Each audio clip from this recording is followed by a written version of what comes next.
रमजान का महीना, काबुल शहर, रात का समय, एक अस्पताल जहां लोग अपनी जिंदगी बचाने आए थे।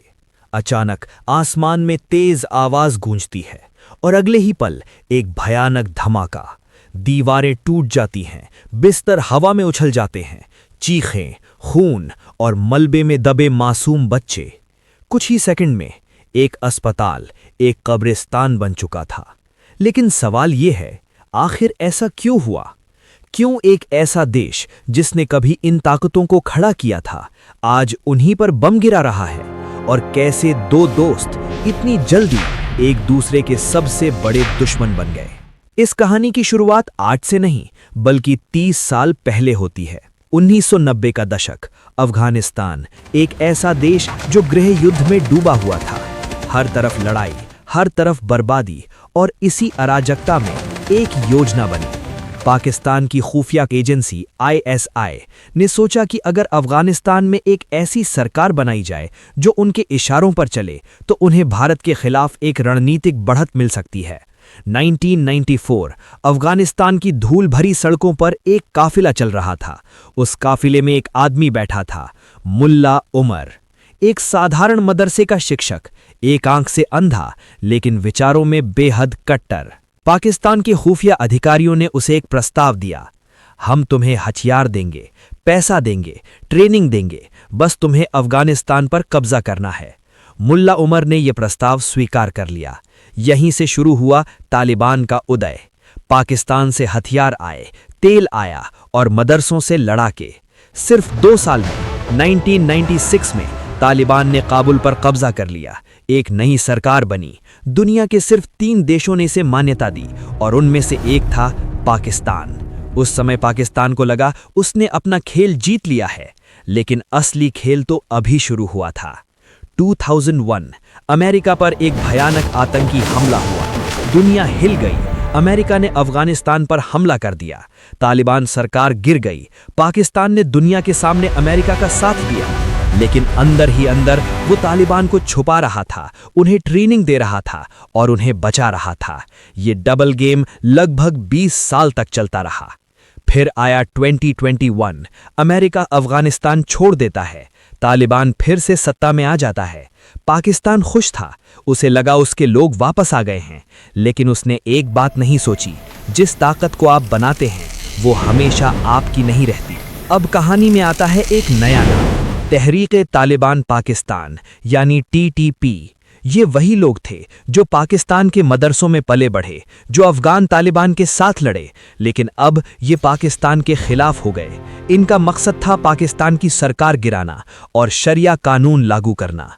दिसंबर 2014 पेशावर का एक स्कूल, सुबह 10 बजे बच्चे क्लास में बैठे थे, तभी गोलियों की आवाज गूंजी। TTP के आतंकवादी अंदर घुसे और हर क्लास में जाकर गोली चलाने लगे। 132 बच्चे 8 से 18 साल के मारे गए। एक टीचर ताहिरा काजी अपने छात्रों को बचाने के लिए उनके सामने खड़ी हो गई और गोली खा ली। 149 लोग उस दिन मारे गए। ये पाकिस्तान का सबसे काला दिन था। 2021 के बाद TTP के हमले तेजी से बढ़ने लगे। हजारों लोग हर साल मरने लगे। अब पाकिस्तान को समझ आ गया ये खतरा बहुत बड़ा है। लेकिन सबसे चौंकाने वाली बात ये थी कि TTP को पनाह मिल रही थी अफगानिस्तान में, तालिबान सरकार के अंदर। यानी पाकिस्तान का सबसे बड़ा दुश्मन उसके सबसे पुराने दोस्त के घर में बैठा था। जैसे कभी पाकिस्तान ने कुछ लोगों को पनाह दी थी, अब वही इतिहास दोहराया जा रहा था। 2025 TTP ने पाकिस्तानी सेना पर हमला किया। कई सैनिक मारे गए। इस बार पाकिस्तान ने सीधा जवाब दिया। उसने काबुल पर एयर स्ट्राइक कर दी। ये सिर्फ TTP के लिए नहीं, बल्कि तालिबान के लिए एक चेतावनी थी। तालिबान ने जवाब दिया सीधे पाकिस्तान पर हमला करके। दोनों देशों के बीच झड़पें शुरू हो गई। कुछ समय के लिए सीज फायर हुआ, लेकिन वो सिर्फ एक भ्रम था।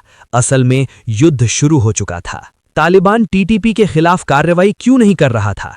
क्योंकि अगर वो ऐसा करता तो उसके अपने लड़ाके दूसरे खतरनाक संगठनों में शामिल हो सकते थे। यानी एक समस्या खत्म करने से 2 नई समस्याएं पैदा हो जाती। फरवरी 2026 टीटीपी के हमले और बढ़ गए। पाकिस्तान ने एयर स्ट्राइक शुरू कर दी और फिर तालिबान ने वो किया जिसकी किसी को उम्मीद नहीं थी, सीधे बॉर्डर पर बड़ा सैन्य हमला। ये एक खुला युद्ध बन चुका था। 27 फरवरी 2026 पाकिस्तान ने इसे आधिकारिक रूप से युद्ध घोषित कर दिया। फिर आया 16 मार्च 2026, काबुल का एक अस्पताल एयर स्ट्राइक का शिकार बन गया। सैकड़ों लोग मारे गए, बच्चे, औरतें, मरीज, दुनिया भर में गुस्सा फैल गया। लेकिन सच्चाई ये है, इस युद्ध में कोई भी नहीं जीत सकता। पाकिस्तान के पास ताकत है, लेकिन अफगानिस्तान की जमीन गुरिल्ला युद्ध के लिए बनी है। इतिहास गवाह है, जो भी यहां आया वो हार कर गया। और अब एक और चौंकाने वाला मोड़, जिस तालिबान को पाकिस्तान ने भारत के खिलाफ बनाया था, आज वही तालिबान भारत के साथ रिश्ते बना रहा है। व्यापार, परियोजनाएं, समझौते, सब कुछ बदल चुका है। आज की स्थिति यह है, पाकिस्तान, तालिबान और टीटीपी तीनों एक ऐसी आग में फंसे हैं जो उन्होंने खुद जलाई थी।